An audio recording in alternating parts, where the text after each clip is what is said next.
All right, time to get your coronavirus questions answered. Dr. Zorba Paster is standing by at his office in Oregon. There he is. The number to call, 270-9933. And let's begin today with Steve in Madison. Hi, Steve. What's your question? Yes, thank you for taking my call. You bet. I saw a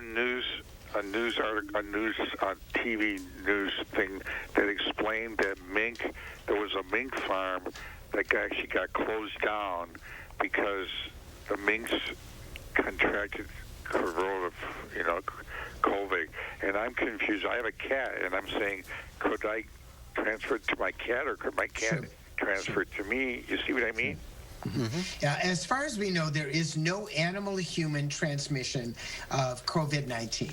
Now, animals do get coronavirus. I'm not sure about that mink, but I know at this point we don't think that animals actually transmit to humans. It's human-to-human transmission that is COVID's hallmark. Yeah, it's attacking mink farms for some reason. So Right, and I'm not sure why, but doesn't appear to be attacking humans from mink farms. And it must be it must be the COVID affects minks also. Okay. Let's go to Sue now in Portage. Hi, Sue. What's your question? Zorba, I was tested positive for COVID on Tuesday.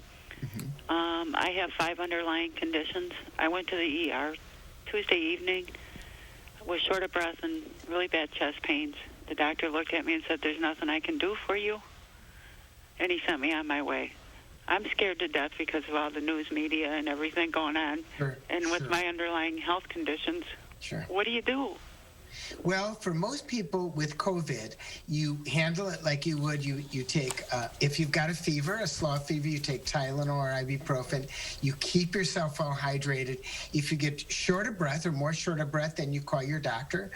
Those are the things that we do. We don't enter in with any sort of antiviral medication unless you actually get significantly sick. In other words, you have to really be ill before we start those medications. And the reason is the medications such as dexamethasone have side effects. So keep in touch with your doctor. Most people with COVID do well at home, don't need to be hospitalized. But once again, this is where talking to your healthcare professional really makes a difference. That's reassuring to hear. Thank you for calling. Sue, best of luck to you. Yes, let's go to Bonnie in Lodi. Hi, Bonnie. What's your question? Okay, got the TV on a little too loud. Bonnie, are you there? She's going to a kickboxing class, and nobody else is wearing masks. I guess she's concerned. So the answer to that is if you're going to a kickboxing class, or any class in that matter, and no one is wearing masks, don't go to that class. That's the answer. The answer is you don't know who has COVID. If you're going to a gym, kickboxing class, dancing class, bar, or anything else, if there are other people there not wearing masks and you're not socially distancing, don't go there. That's why we've got the highest rate of COVID in the country. Wake up, socially distance, wear your mask, forget the class. All right. Let's go to Paula in Madison. Hi, Paula. Hi. Hi, what's your question? The other day my son picked up some bulk items from a grocery co-op for me and packed them in his backpack to bring to me, where he also keeps his mask when he's not wearing it. Should I have any concerns or handle those bags of food differently? Pretty unlikely. We now know most COVID is really spread person to person through droplets. We initially thought that food was a major thing, so a number of people were sort of making sure that their food was put into a bleach solution. But I think having in a backpack, essentially where your son had a mask, the risk is very, very minimal. I don't think I'd be concerned. All right, let's go to Julie in Madison. Hi, Julie. What's your question? Yeah, hi. I'm just wondering about the use of an oximeter.